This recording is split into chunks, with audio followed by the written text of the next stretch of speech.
नमस्कार, मैं हूं आपके साथ अंकिता पाल और आप सभी का हमर छत्तीसगढ़ में स्वागत है। रुक करते हैं खबरों की तरफ। उप मुख्यमंत्री अरुण साव ने आपको बताते चले कि छत्तीसगढ़ वासियों से वोकल फॉर लोकल अभियान के तहत दीपावली त्योहार में स्थानीय कुम्हारों और कारीगरों से सामान खरीदने की अपील की है।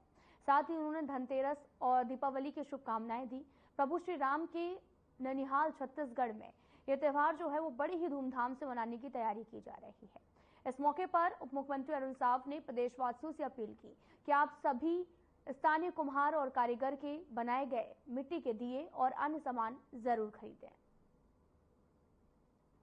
राम राम, जय जोहार। छत्तीसगढ़ में चारों मुड़ा दिवाली त्योहार के तैयारी चलत है। सफाई पोताई से लेके सब काम बूता चलत है और भगवान राम के तो ननिहाल है छत्तीसगढ़ है। तीन पाई के और बहुत धूमधाम ले दिवाली त्योहार के तैयारी सब जन करत हो। मैं आप सब जन ला दिवाली त्योहार के गाड़ा गाड़ा बधाई देत हूँ, गाड़ा गाड़ा शुभकामना देत हूँ। एक ठन गोट ला सुरता रखिया कि हमारे जन स्थानीय कलाकार है, कारीगर है, उकरे बनाए चीज ला खरीदू तो अच्छा होही। जैसे साल भर हमार कुम्हार भाई मन के साल भर के तिहार है, उमन अगोरा रहते कब दिवाली आए तो ओकर दिया बिके। तो सब जन हमार लोकल कारीगर और कलाकार मन के सामान ला खरीदू ताकि उनको दिवाली अच्छा हो सके। एक बार और आप सब जन ला दिवाली त्योहार के गाड़ा गाड़ा बधाई, गाड़ा गाड़ा शुभकामना। राम राम, जय जोहार, जय छत्तीसगढ़।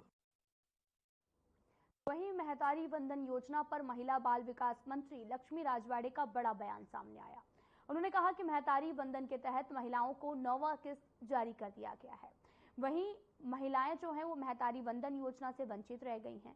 उनके लिए फिर से जल्द ही पोर्टल खोला जाएगा। आगे उन्होंने कहा कि जब ये सरकार 70 लाख महिलाओं को 1-1 हजार रुपए दे सकती है तो बाकी महिलाओं को भी दे सकती है।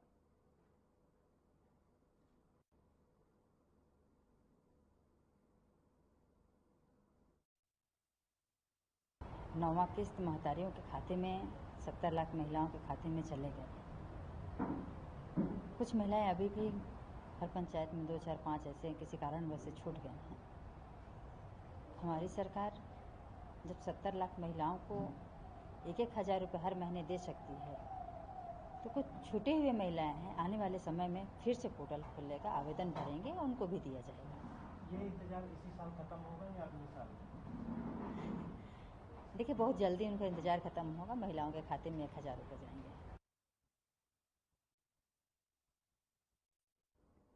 रायपुर में मोतियाबिंद ऑपरेशन में अनियमितता मामले में जिला अस्पताल के 2 डीएमएफ कर्मचारी को बर्खास्त कर दिया गया है। वहीं इससे पहले इसी मामले में नेत्र सर्जन, नेत्र सहायक और अधिकारियों और स्टाफ नर्स को भी निलंबित किया जा चुका है। अब तक 5 लोगों पर कार्रवाई हो चुकी है। वहीं स्वास्थ्य मंत्री ने कहा कि इस पूरे मामले की जांच होगी, दोषियों पर सख्त कार्रवाई की जाएगी। मोतियाबिंद ऑपरेशन में लापरवाही की बात जो है वो सामने आई। अस्पताल में 2 डीएमएफ कर्मचारियों को बर्खास्त करने का ये पूरा मामला सामने आया है, जहां पर मोतियाबिंद ऑपरेशन के चलते लापरवाही बरती गई, जिसको लेकर एक्शन मोड में स्वास्थ्य विभाग दिखा और इस दौरान 2 लोगों को सस्पेंड कर दिया गया है। आपको बताते चलें कि अस्पताल के 2 डीएमएफ कर्मचारी बर्खास्त हो गए हैं। ये पूरा मामला रायपुर से सामने आया, जहां पर श्याम बिहारी जायसवाल मंत्री ने लोक सेवा निर्माण विभाग के हैं, जिन्होंने ये बड़ा लापरवाही पर एक्शन लिया है।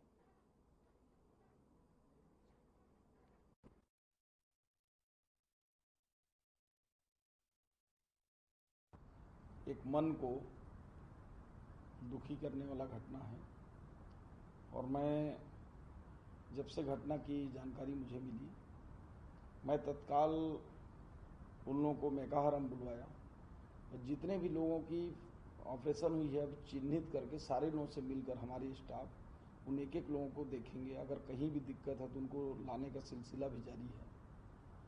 और प्रथम दृष्टिया में हम लोगों ने रायपुर से स्टेट लेवल की जांच दल का गठन करके भेजा था। उसमें जो नेत्र चिकित्सक हैं उनकी गलती उसमें नज़र आई थी, उनको सस्पेंड कर दिया गया था। उनके साथ जो सहायक हैं और जो ओटी इंचार्ज हैं, इनको भी उस दिन सस्पेंड कर दिया गया। और बचे 2 डीएमएफ से उनके जो और सहयोगी हैं, जिनका देखरेख का काम रहता है, उनको भी बर्खास्त कर दिया गया है। अभी जांच और चल रही है, इसमें और भी जिनके भी दोष होंगे उन सब लोगों को भी कार्रवाई करेंगे। और इससे महत्वपूर्ण चीज़, हमको जो मरीज हैं उनकी चिंता है और उसको विशेष रूप से उनको केयर में रखकर हम मेकाहाराम इलाज भी करवा रहे हैं। एक वार्ड ही अलग से कर दिए हैं, पूरा सेटअप। हम बाहर से भी चिकित्सकों से बातचीत कर रहे हैं और हमारे विशेषज्ञ डॉक्टर लगातार और बाहर के भी डॉक्टरों से संपर्क में हैं, ताकि उनकी आंखों को हम पुनः रोशनी दे सकें। खबर बिलासपुर से है, जहां पर मुख्यमंत्री विष्णुदेव साय और उप मुख्यमंत्री अरुण साव ने बिलासपुर कोनी में सिम्स के नवनिर्मित 200 बिस्तरों और मल्टी सुपर स्पेशलिस्ट अस्पताल में उपलब्ध सुविधाओं का अवलोकन किया है।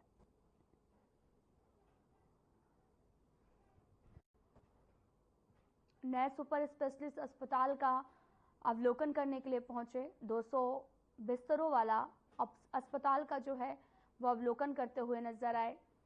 तस्वीरें भी बिलासपुर से हैं, जहां पर अस्पताल बनकर तैयार हो गया है और यहां पर अस्पताल की सुविधाओं का अवलोकन किया है। इस दौरान नए सुपर स्पेशलिस्ट अस्पताल का अवलोकन करने के लिए पहुंचे थे और साथ ही आपको बताते चलें कि अब लोगों को इलाज के लिए बाहर नहीं जाना होगा, क्योंकि 200 बिस्तरों वाला अस्पताल बनकर तैयार हो गया है। खबर रायपुर से है, जहां पर सेवा से समृद्धि और सुशासन की संकल्पना के साथ आगे बढ़ते हुए प्रधानमंत्री नरेंद्र मोदी ने धन्वंतरी जयंती और 9वें आयुर्वेद दिवस के अवसर पर बिलासपुर में 200 करोड़ की लागत से निर्मित सिम्स सुपर स्पेशलिस्ट अस्पताल का वर्चुअल लोकार्पण किया है। मुख्यमंत्री विष्णुदेव साय सुपर स्पेशलिस्ट अस्पताल कोनी में आयोजित लोकार्पण समारोह में मुख्य अतिथि थे। प्रधानमंत्री मोदी ने नई दिल्ली में आयोजित समारोह में वर्चुअल रूप से देश के कई स्थानों में 12,850 करोड़ रुपए से अधिक लागत की अनेक स्वास्थ्य परियोजनाओं का शुभारंभ और शिलान्यास किया है। इसमें छत्तीसगढ़ के बिलासपुर कोनी का सिम्स सुपर स्पेशलिस्ट अस्पताल का लोकार्पण और रायपुर में बनने वाले 100 बिस्तरों वाले केंद्रीय योग और प्राथमिक चिकित्सक अनुसंधान संस्थान का शिलान्यास शामिल है। और प्रधानमंत्री नरेंद्र मोदी ने कहा कि देश के लोग जितना ज्यादा स्वस्थ रहेंगे, देश की प्रगति उतनी तेजी से होगी। कार्यक्रम में उप मुख्यमंत्री अरुण साव उपस्थित रहे हैं।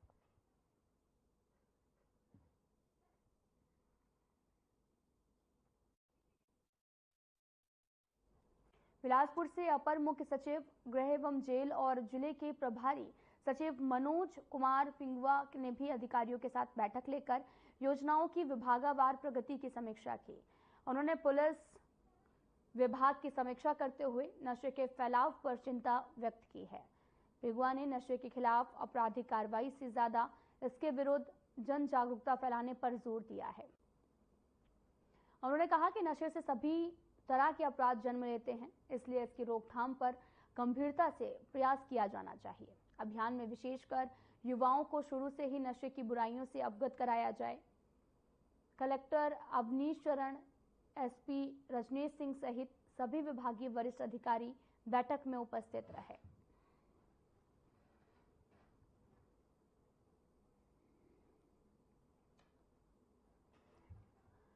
खबर बिलासपुर से है। अपर मुख्य सचिव ने बैठक में हिस्सा लिया, शासकीय योजनाओं की समीक्षा की और नशे पर लगाम लगाने का फैसला लिया गया। जन जागरूकता अभियान भी चलाया जा रहा है। अपर मुख्य सचिव ने बैठक ली है। ये बैठक बिलासपुर में रखी गई, जहां पर शासकीय योजनाओं की समीक्षा बैठक की गई है और जन जागरूकता अभियान लगातार चलाया जा रहा है।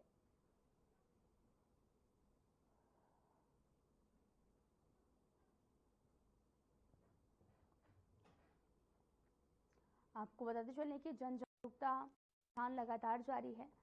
नशे पर लगाम लगाने के लिए लगातार तमाम तरह की बैठकें की जा रही हैं।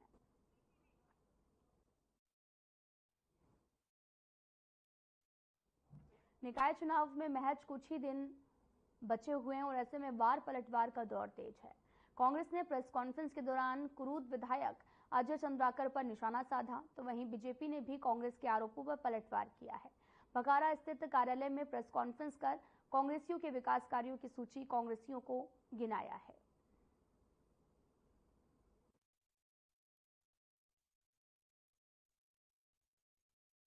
दो विषय उसमें पीजी और बढ़ रहा है। नगर पंचायत के जनप्रतिनिधि योजनाओं को बोल रहा हूँ, जहाँ योजना नगर पंचायत बघारा बढ़ेगी।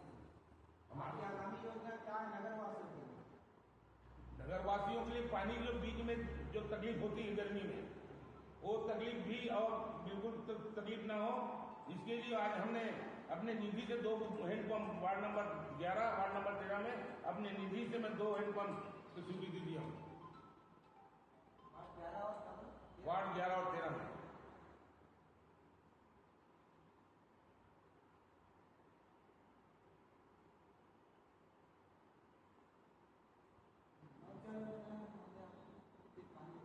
और हमारा यह है कि हम नजूल का सर्वे करवाएं। नजूल सर्वे करवा के घास में निवासरत व्यक्ति, नजूल में निवासरत व्यक्तियों को नजूल का पट्टा कम से कम प्रदान करें। इसके लिए हम पुरजोर प्रयास करेंगे, ताकि भविष्य में जो इस प्रकार की जो घटनाएं अचानक हो जाती है, उससे निजात मिले लोगों को, और जो दहशत है वो दहशत तो खत्म हो कम से कम।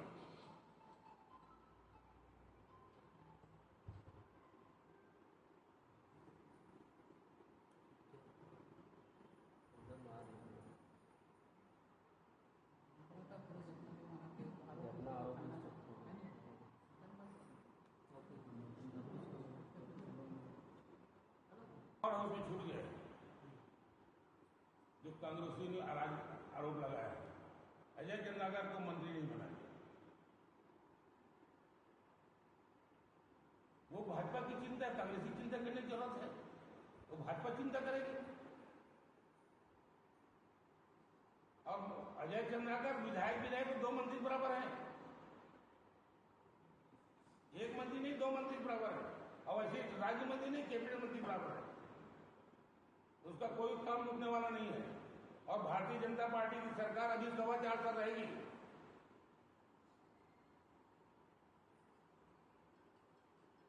और आने वाले नगर पंचायत में भारतीय जनता पार्टी की सरकार बनेगी, तभी नगर पंचायत बघारा का दिन दूनी रात चौगुनी जितना सोचे नहीं उससे ज्यादा विकास होगा।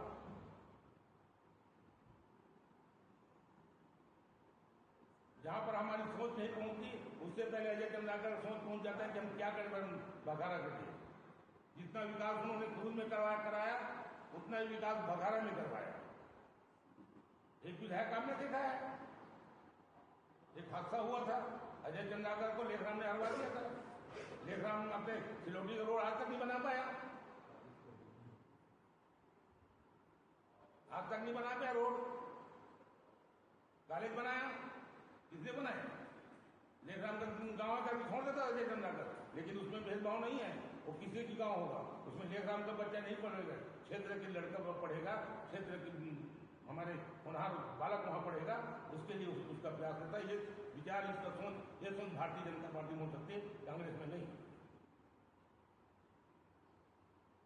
अब पुनः रिपीट कर रहा हूं, आपको पुरजोर रिपीट कर रहा हूं, और आप लोगों को भी इसमें बोलना चाहिए कि 5 साल में भूपेश बघेल के द्वारा नगर पंचायत बघारा में क्या काम किया, या क्या काम उसके प्रतिनिधि द्वारा, उसके जिला के पदाधिकारी द्वारा कराया गया, एक भी मेरे बता। एक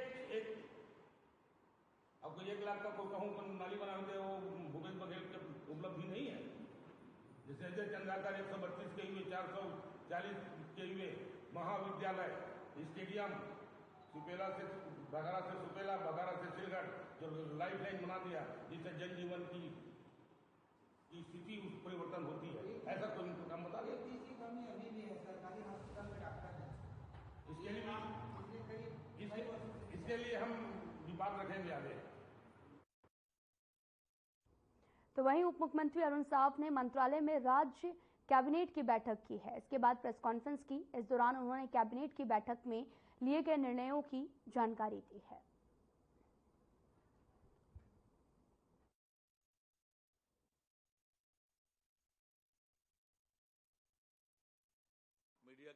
साथियों, आप सबका हार्दिक अभिनंदन है, स्वागत है। आज कैबिनेट की 16वीं बैठक मुख्यमंत्री विष्णुदेव साय जी की अध्यक्षता में संपन्न हुई है। बैठक में कई महत्वपूर्ण निर्णय लिए गए हैं, जिनमें खरीफ विपणन वर्ष 2023-24 में छत्तीसगढ़ राज्य सहकारी विपणन संघ को समर्थन मूल्य पर धान खरीदी हेतु स्वीकृत शासकीय प्रत्याभूति राशि 14,700 करोड़ की वैधता अवधि को 1 वर्ष बढ़ाते हुए 31 अक्टूबर 2025 तक करने का निर्णय लिया गया है। इसी तरह से त्रिस्तरीय पंचायत और नगरीय निकाय चुनाव में अन्य पिछड़ा वर्ग कल्याण आयोग के प्रथम प्रतिवेदन एवं अनुशंसा अनुसार आरक्षण प्रदान किए जाने का निर्णय लिया गया। माननीय सर्वोच्च न्यायालय के निर्देशानुसार आयोग का गठन किया गया और जिसके माध्यम से प्रतिवेदन के आधार पर त्रिस्तरीय पंचायत और नगरीय निकाय के चुनाव में पिछड़ा वर्ग को आरक्षण की व्यवस्था की जाएगी। मंत्रिपरिषद की बैठक में शिक्षक पंचायत संवर्ग के 97 शिक्षकों का स्कूल शिक्षा विभाग में संविलियन किए जाने का अनुमोदन किया गया और शेष शिक्षक पंचायत के प्रकरणों पर पंचायत विभाग से पात्रता अनुसार अनुशंसा प्राप्त होने पर संविलियन करने के बारे में स्कूल शिक्षा विभाग को अधिकृत किया गया। इसी प्रकार स्कूल शिक्षा विभाग के प्राचार्यों को वर्ष 2007 से 2019 तक प्रथम मतांकन के आधार पर प्रथम व द्वितीय समय वेतनमान स्वीकृत करने के लिए मात्र एक बार की छूट देने का निर्णय मंत्रिपरिषद ने लिया है। मंत्रिपरिषद द्वारा छत्तीसगढ़ राज्य की नई औद्योगिक विकास नीति 2024-29 के प्रारूप एवं प्रस्ताव का अनुमोदन किया गया। यह नई औद्योगिक विकास नीति 1 नवंबर 2024 से प्रारंभ होकर 31 अक्टूबर 2029 तक प्रभावशील रहेगी। इस नीति में अमृत का छत्तीसगढ़ विजन 2047 की कल्पना को साकार करने के प्रावधान किए गए हैं। इस नीति से प्रदेश में औद्योगिक विकास के नए आयाम स्थापित होंगे। नई औद्योगिक नीति में भारत सरकार द्वारा 2020 में MSMED एक्ट 2006 में सूक्ष्म, लघु, मध्यम एवं वृहद उद्योगों की परिभाषा में किए गए संशोधनों को अपनाया गया है और राज्य में संतुलित विकास के लिए औद्योगिक विकास प्रोत्साहन प्रदान करने विशेष प्रावधान किया गया है।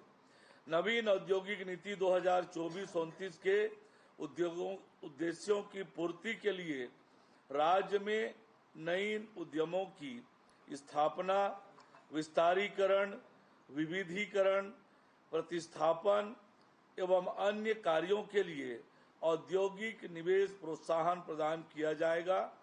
राज्य के सभी क्षेत्रों में सर्वांगीण औद्योगिक विकास के लक्ष्य की पूर्ति के लिए सभी जिलों के विकास खंडों को 3 श्रेणियों में विभाजित करके दिए जाने वाले औद्योगिक निवेश प्रोत्साहन की मात्रा का निर्धारण किया जाएगा। नई औद्योगिक विकास नीति में कोर सेक्टर के उत्पादों जैसे स्टील, सीमेंट, ताप विद्युत एवं एल्युमिनियम के लिए पृथक प्रावधान तथा राज्य की आवश्यकताओं को ध्यान में रखकर थ्रस्ट एवं सामान्य उद्योगों में विभाजित किया गया है।